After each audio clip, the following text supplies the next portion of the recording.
Assalamualaikum warahmatullahi wabarakatuh. Kemarin di tanggal 28 Februari 2022, kaum muslimin memperingati peristiwa besar yaitu Isra dan Mi'raj, yang merupakan sebuah peristiwa agung yang dialami oleh Nabi Muhammad SAW.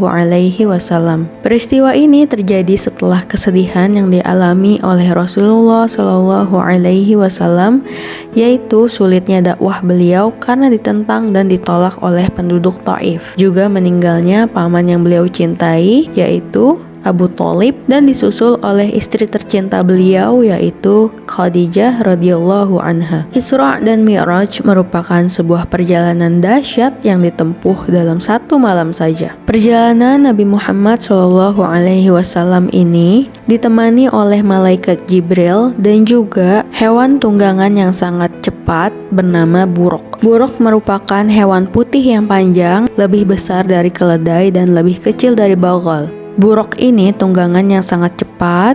Kata Nabi SAW bahwa buruk meletakkan telapak kakinya di ujung pandangannya. Maksudnya, langkahnya sejauh pandangannya.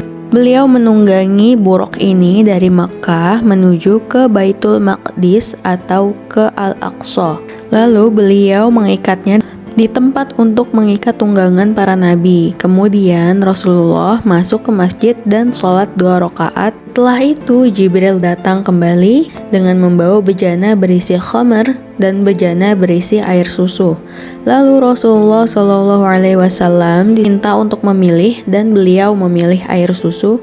Kemudian setelah itu Jibril naik bersama Rasulullah SAW ke langit pertama dan Jibril meminta dibukakan pintu langit. Maka dikatakan kepadanya, "Siapa engkau?" Jibril menjawab, "Jibril." Dikatakan lagi, "Siapa yang bersamamu?" Lalu Jibril menjawab, "Muhammad." Dikatakan kembali, "Apakah dia telah diutus?" Lalu Jibril menjawab, "Ya, dia telah diutus." Maka dibukakan bagi kami pintu langit dan saya bertemu dengan Nabi Adam. Beliau menyambutku dan mendoakan kebaikan untukku. Kemudian kami naik ke langit kedua, lalu Jibril alaihi salam meminta dibukakan pintu kembali dan dikatakan kepadanya seperti percakapan yang pertama tadi. Lalu dibukakan kembali pintu langit kedua dan Rasulullah bertemu dengan Nabi Isa bin Maryam dan Nabi Yahya bin Zakaria Shallawatullahi alaihima. Beliau berdua menyambut Rasulullah dan mendoakan kebaikan untuk beliau. Lalu seterusnya sampai ke langit ketujuh.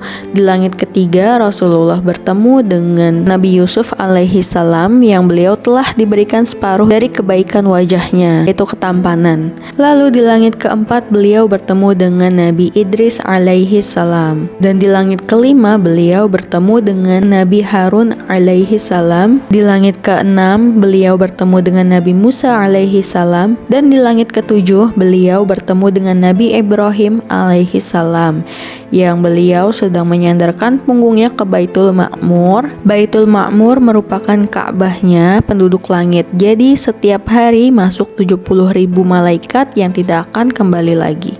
Nah, di setiap tingkatan langit, Rasulullah bertemu dengan para nabi terdahulu dan mendoakan kebaikan untuk Rasulullah SAW. Nah, di langit ketujuh ini, beliau bertemu dengan Nabi Ibrahim alaihi salam dan Rasulullah SAW pergi bersama Nabi Ibrahim ke Sidratul Muntaha. Di Sidratul Muntaha, Rasulullah SAW melihat bahwa daun-daun di sana seperti telinga-telinga gajah dan buahnya seperti tempayan besar.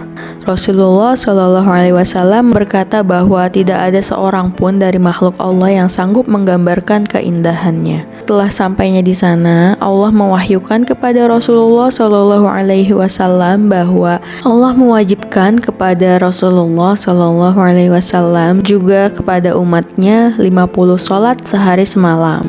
Setelah itu, Rasulullah turun kembali dan menemui Musa alaihi salam. Lalu Nabi Musa bertanya, "Apa yang diwajibkan Tuhanmu atas umatmu?"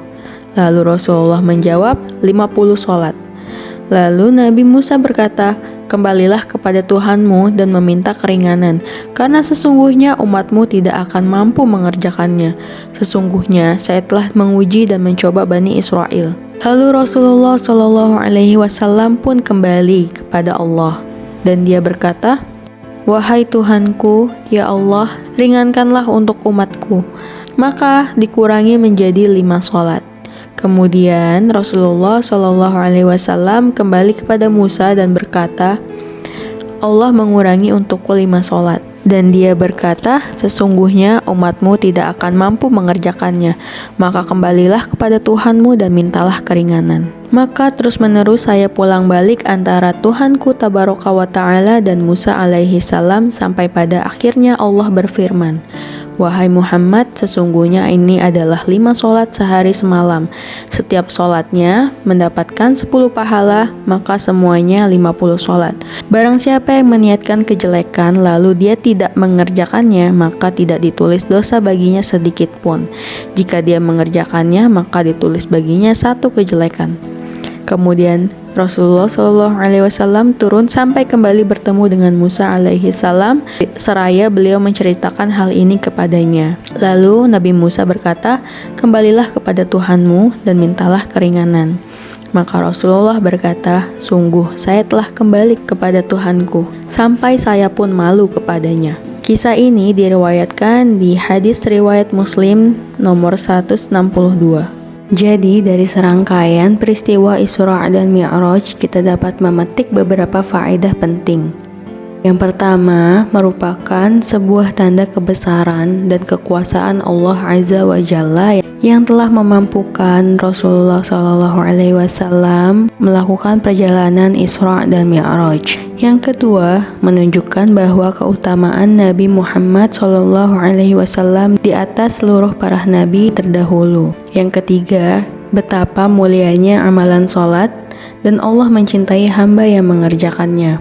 Yang keempat, setelah kejadian Isra dan Mi'raj ini, Rasulullah Shallallahu Alaihi Wasallam pulang kembali ke Mekah dan peristiwa agung ini menandakan dan menunjukkan keimanan para sahabat radhiyallahu anhum yang sungguh-sungguh dan memisahkan para munafik dan juga kafir Quraisy. Wallahu a'lam bishawab. Untuk kekurangannya kami mohon maaf. Assalamualaikum warahmatullahi wabarakatuh.